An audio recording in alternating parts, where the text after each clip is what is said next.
Madame, Monsieur, bonjour et bienvenue sur Vox Africa, je suis Fanny Wegscheider. Votre point sur l'actualité africaine de ce mercredi 4 mai, c'est tout de suite dans Vox Flash.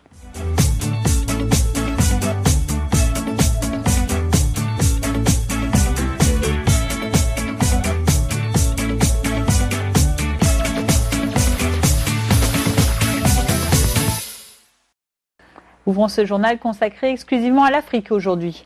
Plus faible croissance depuis 15 ans. C'est la conclusion du rapport du Fonds monétaire international publié hier au sujet du continent africain en 2015. 2015, année pendant laquelle l'Afrique subsaharienne a notamment souffert de la chute des cours des matières premières et de la sécheresse dans certaines zones de l'Afrique, l'Est et le Sud notamment. Conséquence, une croissance moyenne de 3,5% en 2015 et qui pourrait même chuter encore à 3% cette année. Un contraste donc avec les 6% de croissance de la décennie précédente. Malgré cela, la Côte d'Ivoire, le Kenya ou encore le Sénégal s'en sortent plutôt bien avec des taux de croissance de plus de 5%. Par ailleurs, les prévisions de croissance à moyen terme pour l'Afrique subsaharienne restent plutôt positives avec notamment un meilleur environnement pour les affaires et une population jeune. Le Fonds monétaire international incite désormais les gouvernements à mettre en place des réformes en faveur d'une croissance à long terme. Le point sur les défis rencontrés par les pays d'Afrique subsaharienne en matière de croissance avec le directeur adjoint département Afrique du FMI. Dans notre estimation, la croissance économique en Afrique en 2015 a nettement baissé.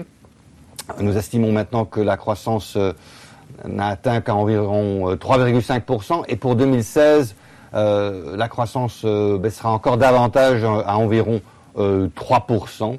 C'est une situation difficile pour certains pays, notamment pour les pays producteurs de matières premières. Je pense là aux pays producteurs de pétrole, par exemple, comme le Nigeria, l'Angola et autres, où la croissance n'atteindra que 2,5% environ. Les perspectives ne sont pas les mêmes partout. Les importateurs de matières premières de pétrole vont beaucoup mieux. Les exportateurs vont moins bien. Ce que nous disons au FMI, c'est qu'il faut un changement de cap. Il faut que les pays s'y adaptent pour que les perspectives de moyen terme restent positives.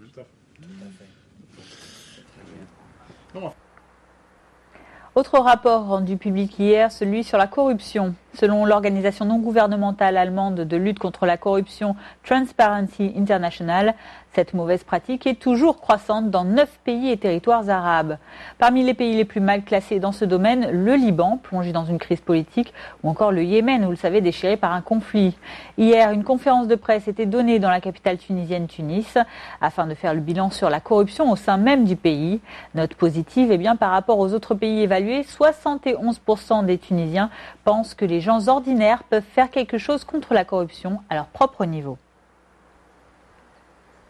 L'étude menée par Transparency International montre cependant qu'une majorité de Tunisiens, plus de 60%, estiment que les efforts du gouvernement sont insuffisants face à la corruption et qu'elle augmente même toujours. Écoutez ces déclarations.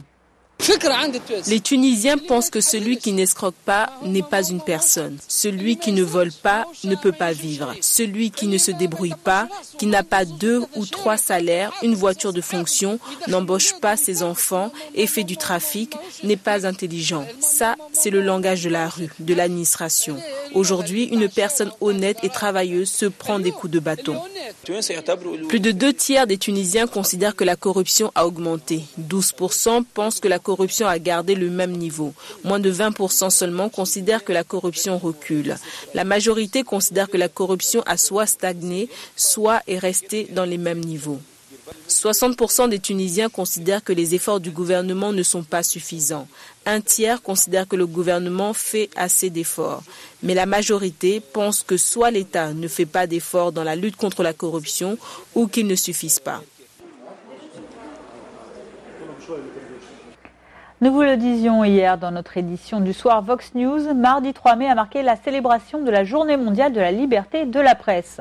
Selon l'organisation non gouvernementale Reporters sans frontières, globalement en 2015, le continent africain se classe 2e derrière l'Europe, mais pour la première fois devant le continent américain. Hier, dans la capitale égyptienne du Caire, le syndicat des journalistes s'est rassemblé devant ses locaux. Objectif de la manifestation, dénoncer un recul de la liberté de la presse dans le pays, voire accuser le pouvoir voire d'être, je cite, en guerre contre le journalisme. Des propos tenus 2 jours après l'arrestation de 2 reporters au siège même du syndicat. Les reporters Amro Bader et Mahmoud Saka ont été placés lundi en détention provisoire pour 15 jours. Ils sont accusés d'avoir incité à manifester et appelé au rassemblement et à la chute du régime. Les 2 journalistes travaillent pour le site d'information Yaner.net, critique du président Abdel Fattah al-Sisi.